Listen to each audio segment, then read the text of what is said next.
Hello everybody and welcome to this conference talk. What I am going to be talking about today is improving your home office lighting by me, this guy here on the right.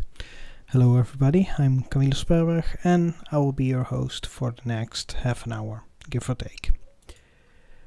I will begin with a list of topics I will be talking about. First of all, who this talk is aimed to. Next, I'll explain some definitions which will hopefully help you along the way.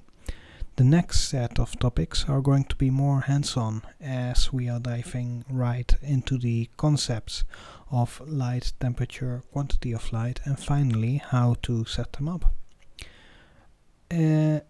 I'll talk about some advanced stuff as well to explain some concepts such as dimmer technology and the parts involved in a lighting fixture, while also giving some brief ideas for home automation integration.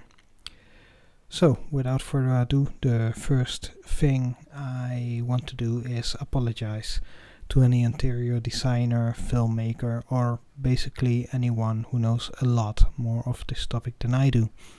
I want to focus this talk more towards the do-it-yourselfer, which I am myself.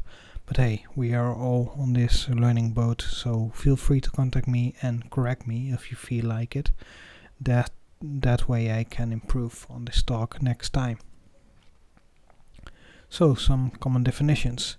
You might have come across these concepts more than once if you have shopped for certain lights or seen some advertisements where manufacturers claim certain numbers. Well, the first one of these concepts, and probably the most popular one, is lumens. Lumens refers basically to the quantity of light that is coming from a light source, but it doesn't tell us where the light is shining.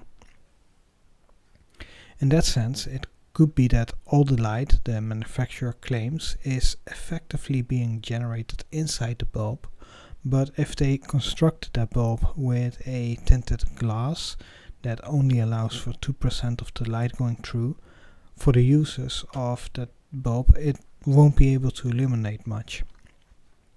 Technically, yes, they are correct in the sense that that particular light bulb is producing, for example, 100 lumens, but if only 2 lumens pass through, well, that's not a lot.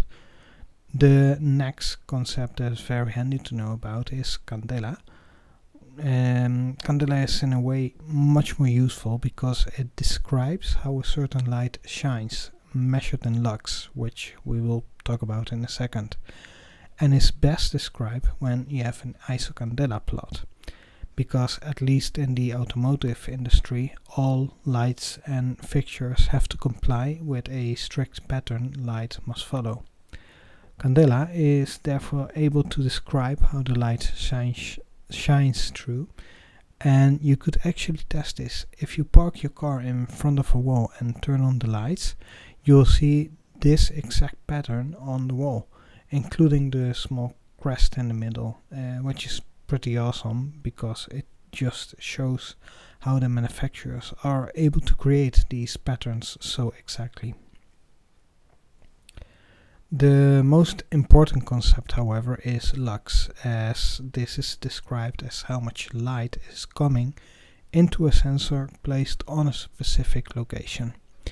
That means that it will always give a value that is easy to measure and actually say something about how much actual light the human eye will be able to detect for that light source. The same applies for foot candle, which is just the imperial equivalent. Roughly 1 foot candle is the same as 10 lux, so the next time you see a fabricant or manufacturer claim that the light is producing 10,000 lux, check if there is a measured distance published. If this is not the case, then it is probably just a scam or bad information on their side. If we take a look at the electromagnetic spectrum, the human eye can detect wavelengths from about 300 nanometer, which corresponds to the more bluish colors, up to about 700 nanometers. between these wavelengths, the human eye can perceive certain colors to be more warmer or cooler, and as such we can measure that in Kelvin, which is actually used to measure temperatures. The next concept I would like to quickly explain is CRI, or color rendering index. I haven't seen it many times, but nonetheless it might appear sometimes, and it is handy to be able to quickly identify what we are seeing. Basically, the CRI will try to tell us how faithful a light will illuminate objects by their true colors. It does so by giving us an indication with a 3-digit code, where the first digit represents the percentage in which the light is able to reproduce the true colors, while the other 2 digits represent at which temperature the light operates. As such, if we take the number 840, we now know that this particular light will illuminate an object by the true colors in at least an accuracy of 80%, and it will do so by using 4000 Kelvin. As such, we can confidently say that a particular light might be a good or bad choice for us based on this number. I have gathered some examples on this table, but that being said, I almost never see a CRI indication on commercial lamps. But now you know at least how to interpret this number should you come across it. Another piece of information that generally will be provided with professional lighting is UGR, or Unified Glare Rating. Put very basically, this is a measure of discomfort glare, which might result in simple annoyance in most cases, but in worst cases your light fixture may be the cause for eye strain or even headaches.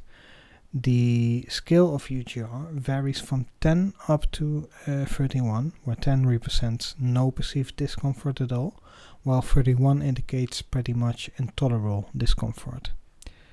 Different color temperatures may serve different purposes, and as we can see here, we can get a totally different effect depending on the color temperature. While 1000 Kelvin is pretty red and looks more like a candle, 10,000 Kelvin looks almost blue. While we might be able to find these extreme lamps commercially, the available lighting tends to concentrate more between 2000 and 6000 Kelvin. The effect that a light of about 2 to 3000 Kelvin produces is more cozy and calm. As such, it is best if you use this color temperature in your bedroom, for example, or your living room. It invites people to kind of relax and chill out and watch Netflix. For lights that are between 3 and 5000 Kelvin, however, it provides a type of illumination that is more friendly and vibrant.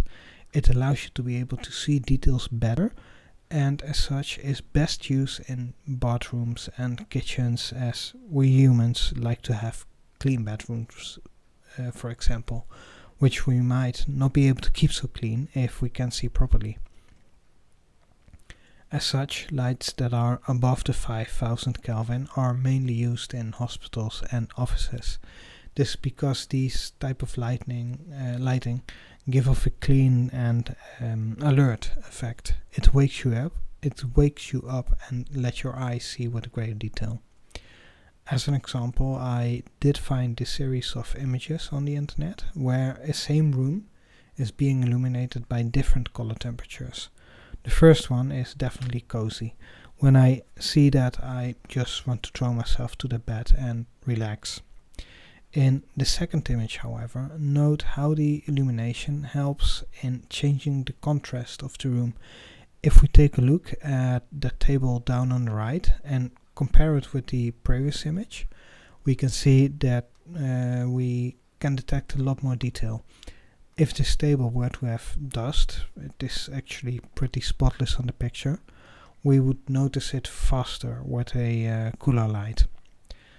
the effect of this is only accentuated once we go a notch up.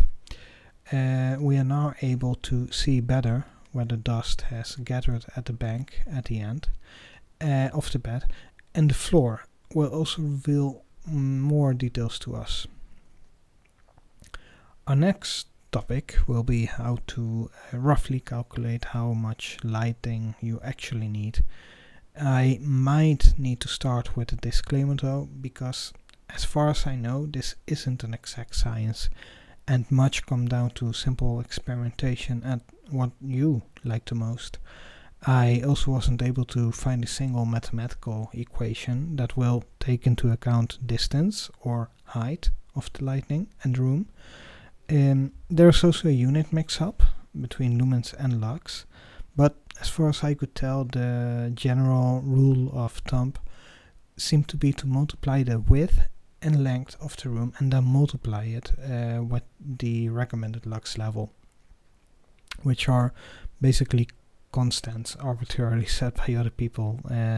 They differ from side to side that I could find. This multiplication will give you the lumens you actually need. Since I did not trust this method very much, I did buy a small, not very exact lux meter, such as this one, and began checking out what kind of lighting I found most comfortable to work with. Your mileage may obviously vary, but I did end up buying a 4000 lumen roof fixture, and found out through experimentation that I find a 70% dimmer level comfortable to work with during the day, as this will provide me with around 500 lux at eye level. There is a huge drop at 2 centimeters of the light fixture. I'm getting readings of about 10,000 lux, while at 1 meter this will drop down to 1700 lux. The penalty for the height is therefore a big factor to take into account. The most important aspect though in light setup is the purpose of each light and how we use it. In general, we can speak of layers, of which there are 3. The most important and obvious one is the general layer, which will always give off sufficient light from a fixed point, mainly from the roof. Then we also have a ambient or background layer, which is primarily used as decoration or filler. And finally, there are lamps dedicated to perform specific tasks. The general layer are, simply put, the lights that hang from your ceiling and are the first ones you buy whenever you, for example, buy a new house. They have the objective of providing illumination to a big area and must fill that area with general purpose light. As an example, I will be showcasing my kitchen, mainly because of my home office's geometry. I couldn't take a single picture that demonstrates clearly the concepts I'm about to explain.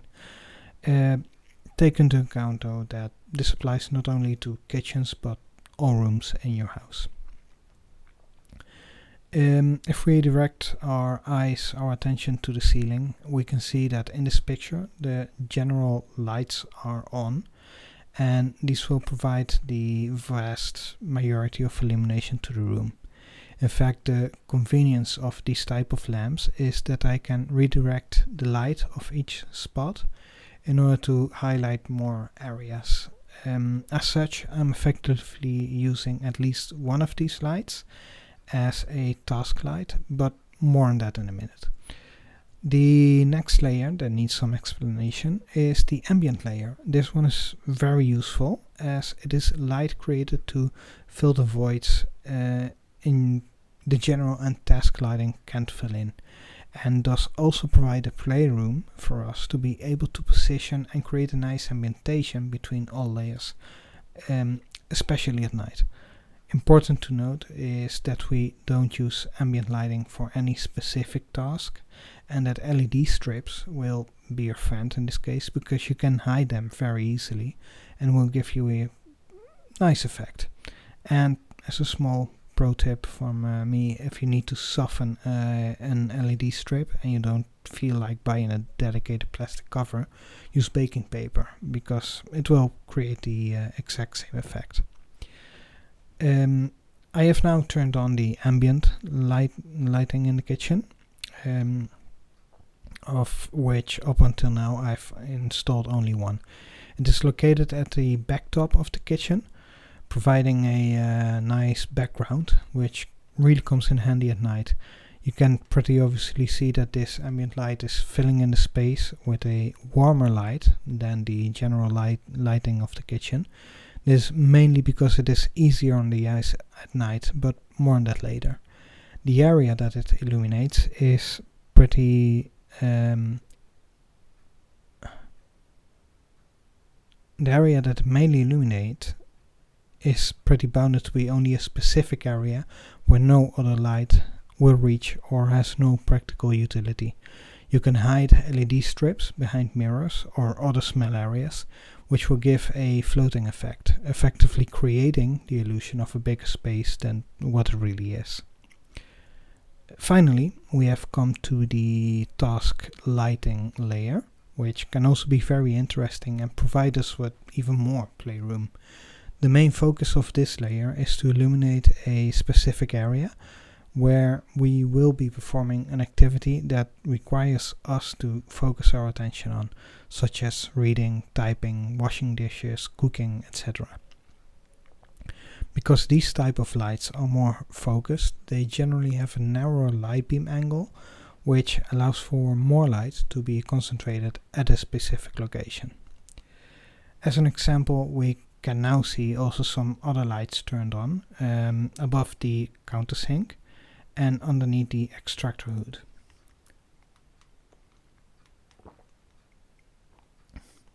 These will illuminate these specific areas that require more attention than the rest properly.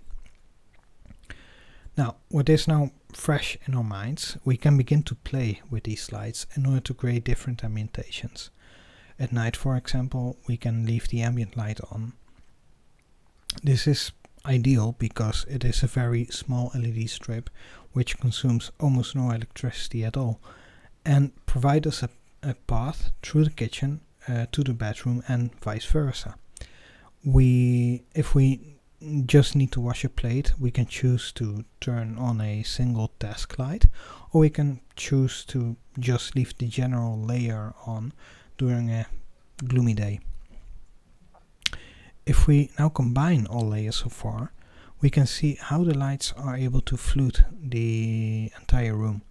But while each one has its own specific purpose, they can all work together in order to create a nice atmosphere. At the office, on the other hand, I did install a roof fixture that is able to dim the main light, which will provide me with the option of illuminating from around 80 lux up to about 1000 lux. I keep it, however, at about 500 lux, which is comfortable for me. It is a cold light, which is really helpful in the morning in order to wake me up, and it is also a very clean light. It allows me to see all details and textures in the room clearly. At night, however, I turn the main light off, but will turn on the much warmer ambient light, which provides me with about 50 lux of illumination. Finally, at night, if I have to do a lot of typing, I will also turn on the task light, which provides me with around 1000 lux of focus lighting.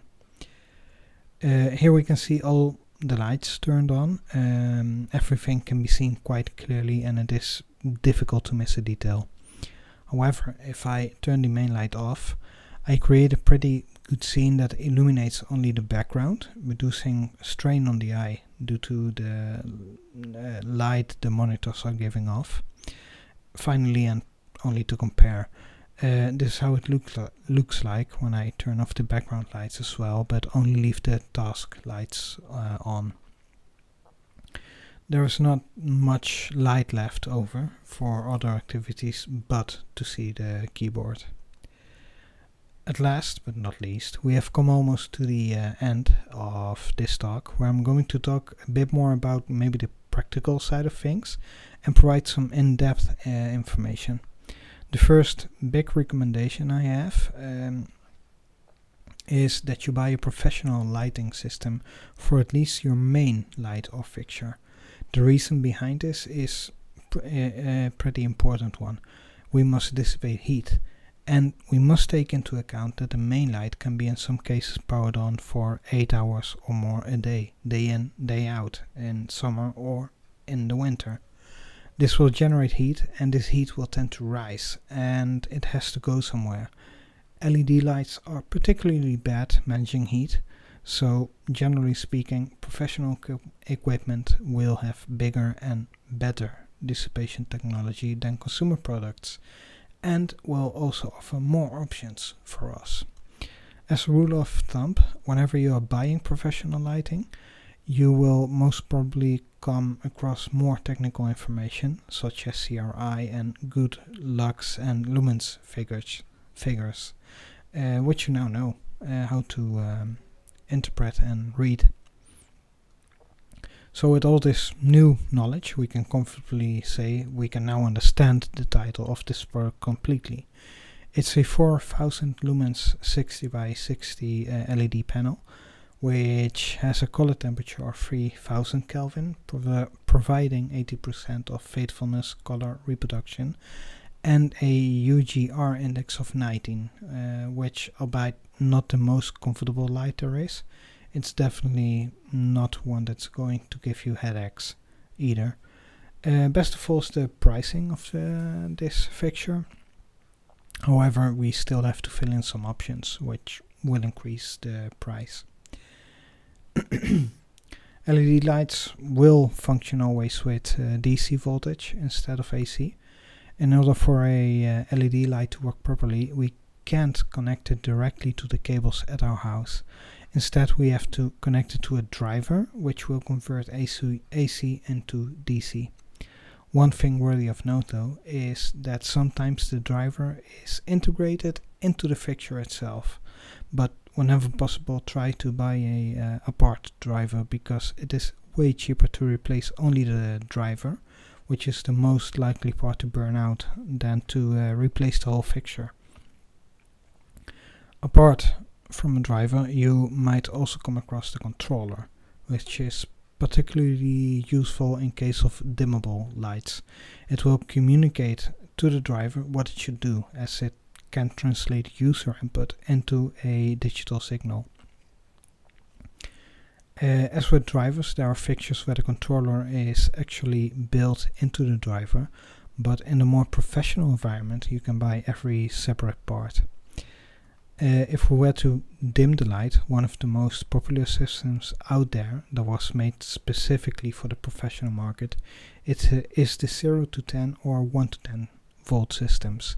How this works is that in case of the 0 to 10 volt system, the driver will send out a low DC voltage signal of 10 volts, which we can regulate with a potentiometer such as the one depicted here. The 1 to 10 system on paper works by letting the controller send a DC signal to the driver within that range. However, in practice, I've seen the drivers will send out a signal nonetheless.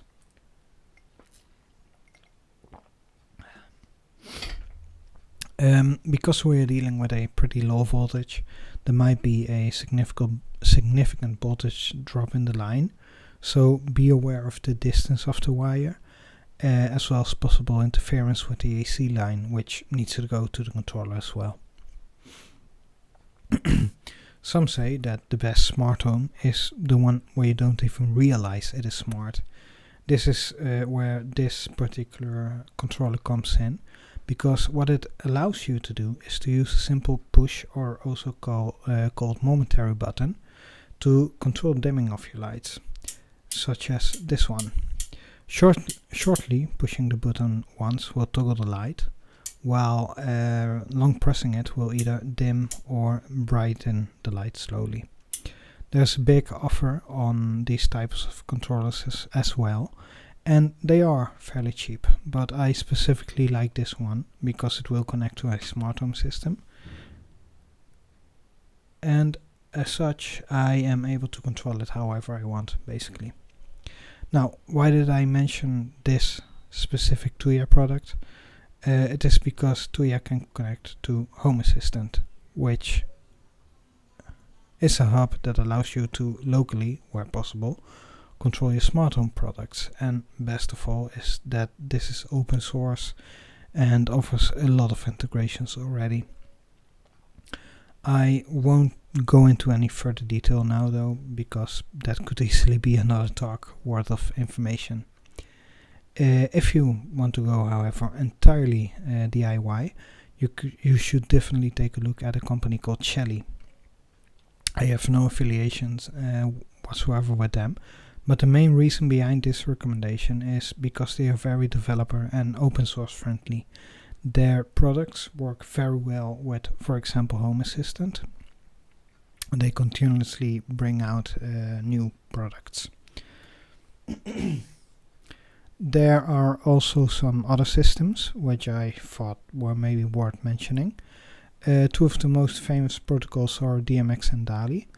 My big recommendation, however, is that you search for a system that integrates nicely with what you already have, be it Zigbee, DMX, KNX, MQTT, Home Assistant, or any other. If you want to edit video, there's a lot of material to read out on the internet, and I won't go into this topic now. If you Google for 3-point lighting system, there are a ton of sites and video explaining this topic in detail. Well, that was it for today. I'm Camilo Sperberg. I am within a tweet's distance. @Review is my handle, should you have any further question. I will also be on the Discord channel hanging out today, so make sure to check that out as well. If you want to get to know more about all of these subjects, the following references were my main inspiration to do this talk. So yeah, be sure to check them out, and have a great day.